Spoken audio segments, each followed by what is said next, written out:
Everyone, आज के राजनीति विज्ञान की कक्षा में आप सभी का स्वागत है। आज जो टॉपिक हम लोग डिस्कस करेंगे वह है आपका एक इम्पॉर्टेंट टॉपिक है। वह है हम जानेंगे कि कामराज योजना क्या है। एक तो कामराज योजना क्या है और दूसरा जानेंगे कि कामराज योजना और दूसरा जानेंगे सिंडिकेट। सिंडिकेट क्या है? सिंडिकेट कई बार यह सवाल पूछा जाता है कि कमेंट लिखिए, टिप्पणी लिखिए, कामराज योजना क्या है और सिंडिकेट क्या है। आपको बता दें, जो कामराज योजना है, के कामराज, यह भारतीय राष्ट्रीय कांग्रेस के अध्यक्ष थे।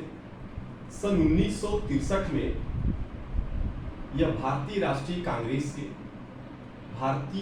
कांग्रेस जब आप कहते हैं तो इसका मतलब है कि कांग्रेस पार्टी, कंफ्यूज मत होइएगा। भारतीय राष्ट्रीय कांग्रेस का मतलब कांग्रेस पार्टी। यह कांग्रेस पार्टी के क्या थे? सन 1963 में अध्यक्ष थे। इन्होंने एक योजना बनाई जिसके तहत ये कांग्रेस संगठन को मजबूत करने, उसका पुनर्निर्माण करने, उसको रिस्ट्रक्चर करने और उसका जो प्रभाव कम हो रहा था उसको फिर से रिस्टोर करने यानी फिर से बहाल करने के लिए उन्होंने यह योजना लाई थी। इस योजना में मुख्य रूप से क्या शामिल था ये आपको हम बता दें। पहले तो ये बता दें इसमें लोग कौन कौन से थे। कामराज योजना में के कामराज साहब थे, के कामराज। दूसरा अतुल्य घोष, अतुल्य घोष। तीसरा बीजू पटनायक, बीजू पटनायक। और चौथा इसमें एस के पाटिल, एस के पाटिल। ये इस तरह के ये वरिष्ठ सदस्य थे कांग्रेस पार्टी के और यह कांग्रेस में बड़े ही महत्वपूर्ण लोग थे जो इन्हें सिंडिकेट के नाम से भी जानते थे। जो आप सिंडिकेट पढ़ेंगे उसमें ये बेसिकली सिंडिकेट के रूप में भी ये लोग शामिल थे। यहाँ इनको सिंडिकेट के रूप में भी आप पढ़िएगा। लेकिन यहाँ बता दें कि ये जो कामराज योजना है इसमें भारतीय राष्ट्रीय कांग्रेस के अध्यक्ष के कामराज ने यह योजना लाई थी, जिसमें मुख्य रूप से क्या बात थी? मुख्य रूप से ये चाहते थे कि जो विभिन्न राज्यों में कांग्रेस के मंत्री या मुख्यमंत्री यानी कि सरकार के लोग, सरकार में शामिल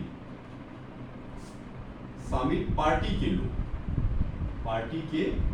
लोग किस पद पे थे? या तो मुख्यमंत्री थे या मंत्री थे। उन्हें क्या किया गया? इनको सरकार में से निकाल के कहां लाया? संगठन में, संगठन यानी पार्टी संगठन में दायित्व दिया गया। और जो संगठन में काम कर रहे थे वो सरकार में यानी कि सरकार वाले संगठन में और संगठन वाले सरकार में। इस प्रकार ये चाहते थे कि सरकार में बैठे लोग अब संगठन में काम करें और जो संगठन में बैठे लोग थे वो सरकार में काम करें। और इस प्रकार इन्होंने बहुत ही महत्वपूर्ण भूमिका निभाई। 1963 में जब पंडित जवाहरलाल नेहरू जीवित थे तभी इन्होंने ये योजना शुरू की और एक लंबे समय तक बाद में ये काम करते रहे। और आप देखिए कि इन लोगों ने जब नेहरू जी की डेथ हो गई 1964 में तो बड़े ही आम सहमति के आधार पर लाल बहादुर शास्त्री को प्रधानमंत्री बनाया देश का। जब लाल बहादुर शास्त्री की मृत्यु हो गई तो इंदिरा गांधी को देश का प्रधानमंत्री बनाया। तो इस प्रकार ये कामराज योजना जो थी वह एक बड़ी ही महत्वपूर्ण योजना थी जो कांग्रेस के संगठन को, अगर आपसे पूछा जाएगा तो एक लाइन में लिखेंगे, क्या लिखेंगे? कांग्रेस संगठन को मजबूत करने के लिए, कांग्रेस पार्टी को मजबूत करने और उसके कमजोर हो रहे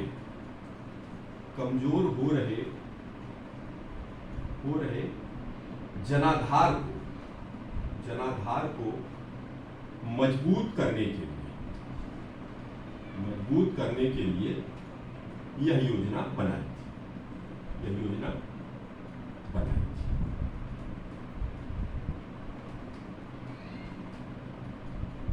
कामराज साहब कांग्रेस पार्टी के बड़े ही समर्पित सदस्य रहे और सन 1975 में इनकी डेथ हो गई। अब यहाँ जानेंगे सिंडिकेट क्या है। सिंडिकेट आपको बताते हैं जिन चार लोगों का मैंने नाम लिया, के कामराज, अतुल्य घोष, बीजू पटनायक और एस के पाटिल, ये चार लोग कांग्रेस के बड़े ही वरिष्ठ और बड़े प्रभावशाली लोग थे और ये लोग एक तरह से कांग्रेस पार्टी में सत्ता का केंद्र बन गए थे, प्रभाव का केंद्र बन गए थे। तो ऐसे में क्या हो रहा था कि जो पार्टी थी वो एक तरह से दरकिनार थी। महत्वपूर्ण विषयों पर पार्टी से ज्यादा यही लोग निर्णय लेते थे, सिंडिकेट ही निर्णय लेते थे और ये सिंडिकेट इतने प्रभावशाली हो गए कि किसको प्रधानमंत्री बनाना है, किसको सरकार में रखना है, किसको टिकट देना है, किसका टिकट काटना है, ये सब ये सिंडिकेट तय करते थे। इनको सिंडिकेट कहते थे और काफी अच्छा चला, इनका प्रभाव भी चला। बाद में इंदिरा गांधी से इनका टकराव हो गया और सन 1969 में जब कांग्रेस पार्टी टूट गई, जब कांग्रेस पार्टी दो भागों में टूट गई। एक भाग था कांग्रेस आई मतलब कांग्रेस इंडिया, लेकिन उसको व्यंग करने के लिए कहते थे आई से इंडिया नहीं, आई से इंदिरा, कि अब कांग्रेस जो है वो इंदिरा गांधी की पिछले हुई, इसलिए कांग्रेस इंडिया कहते थे, लेकिन ये कांग्रेस इंदिरा कहते थे, लेकिन वास्तव में इसका नाम था कांग्रेस इंडिया। तो दूसरा था, उसे कहते थे कांग्रेस ओ, यानी ओ से मतलब ऑर्गेनाइजेशन, ओ का मतलब ऑर्गेनाइजेशन और आई का मतलब इंडिया। तो ये जो कांग्रेस के दो भाग हो गए, तो ये जो सिंडिकेट थे, जब ये कांग्रेस पार्टी टूटी तो इन्होंने क्या किया, ये अपनी पुरानी पार्टी यानी कांग्रेस ओ में ये शामिल रहे और इंदिरा जी का साथ इन्होंने छोड़ दिया और पूरे बाद तक कामराज साहब तो ऑर्गेनाइजेशन में अपने मृत्यु तक बने रहे, बाकी लोग इधर उधर हुए। तो ये सिंडिकेट थे जो कांग्रेस के अंदर एक प्रभावशाली गुट था 4-5 लोगों का, जो कि महत्वपूर्ण फैसले करते थे। कांग्रेस पार्टी पर उनका होल्ड था, वही सरकार में किसकी जिम्मेदारी होगी, कौन चुनाव लड़ेगा, ये सब तय करते थे। लेकिन बाद में इंदिरा गांधी जैसे जैसे मजबूत होती गई और उन्होंने अपनी इन सिंडिकेट के प्रभाव से मुक्त होने की नीति जब अपनाई तो विभेद हो गया और सन 1969 में कांग्रेस पार्टी टूट गई। मैंने आपको पहले भी बताया था कि जब कांग्रेस पार्टी 1969 में टूट गई तो इंदिरा जी की सरकार अल्पमत में आ गई थी और जब इंदिरा जी की सरकार अल्पमत में आ गई तो पहली बार ऐसा हुआ कि किसी दूसरे दल का समर्थन लेना पड़ा कांग्रेस पार्टी को सरकार चलाने के लिए। और कांग्रेस पार्टी ने जिसका समर्थन लिया 1969 में सरकार चलाने के लिए वह थी कम्युनिस्ट पार्टी, सीपीआई, यानी communist party of India, CPI, communist party of India का समर्थन लिया। ये वही कम्युनिस्ट पार्टी है जो सरकार के तमाम फैसलों को बदलना चाहती थी, सरकार के तमाम निर्णयों में आमूलचूल परिवर्तन लाना चाहती थी और इसका परिणाम दिखा भी। इंदिरा जी पर प्रभाव डाल के चूंकि ये सरकार को समर्थन दे रहे थे, अगर ये सीपीआई सरकार से समर्थन वापस ले लेती, इंदिरा जी से समर्थन वापस ले लेती तो इंदिरा जी की सरकार गिर जाती। इसलिए इन्हीं लोगों के प्रभाव के चलते 1969 में आप देखिए, 1969 में इंदिरा जी ने दो महत्वपूर्ण निर्णय लिए। एक तो प्रीवी पर्स समाप्त कर दिया। प्रीवी पर्स क्या कर दिया? समाप्त, प्रीवी पर्स समाप्त कर दिया। और दूसरा क्या किया? 14 बैंकों का राष्ट्रीयकरण कर दिया। राष्ट्रीयकरण, आप जानते हैं प्रीवी पर्स क्या था, आपको बता दें। प्रीवी पर्स वो था कि जब भारत आजाद हुआ और जो रजवाड़े थे, जो नवाब थे, रजवाड़े थे, उनको भारतीय भूभाग में मिलाया गया, भारतीय शासन में मिलाया गया, तो उन्हें यह आश्वासन दिया गया कि ठीक है, आपका राजपाट, आपकी जमीन सब ले रही है सरकार, लेकिन इसके बदले आपको एक मुश्त धनराशि, जिसकी जितनी हैसियत थी, किसी को 10 लाख, किसी को 5 लाख, किसी को 15 लाख, सालाना एक प्रीवी पर्स उसको बोलते थे, वो राशि भारत सरकार उन राजाओं को, नवाबों को देती थी।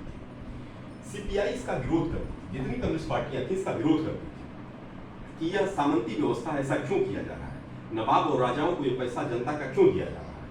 एक बात। उसी तरह से सीपीआई यह भी कहती थी कि बैंक राष्ट्रीय होने चाहिए, सरकारी बैंक होने चाहिए, प्राइवेट बैंकों की क्या जरूरत है, सरकारी बैंक लाइए और इससे जन कल्याण की नीतियां चलाइए। इसी के दबाव में, सीपीआई के दबाव में इंदिरा जी ने ये दो महत्वपूर्ण फैसले लिए, प्रीवी पर्स समाप्त कर दिया और 14 बैंकों का राष्ट्रीयकरण किया।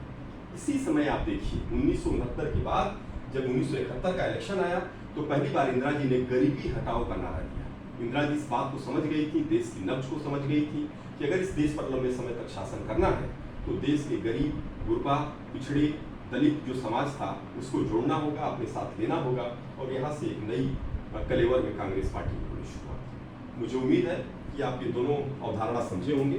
कहीं कोई दिक्कत होगी तो निश्चित रूप से आप पूछिएगा। Thank you very much.